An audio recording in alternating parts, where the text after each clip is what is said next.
Welcome to our IELTS spoken class. My name is Fahad and today we are going to learn useful English words and phrases to help you in speaking tests. Let's get started. As a whole, মোটের উপর, as many as, যত বেশি সম্ভব, as far as, যতদূর পর্যন্ত, as far as possible, যতদূর সম্ভব, as soon as possible, যত তাড়াতাড়ি সম্ভব,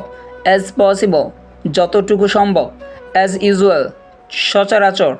as good as, একই রূপ, as it were, ঠিক যেন, as long as, যতক্ষণ পর্যন্ত, as regards, সম্পর্কে, as well as, এবং অধিকন্ত পাশাপাশি বোঝাতে, as to, সম্বন্ধে, as well, ও বা আরও, as a rule, সাধারণত নিয়ম অনুযায়ী, as a token of, চিহ্নস্বরূপ, as much as, যত বেশি সংখ্যক,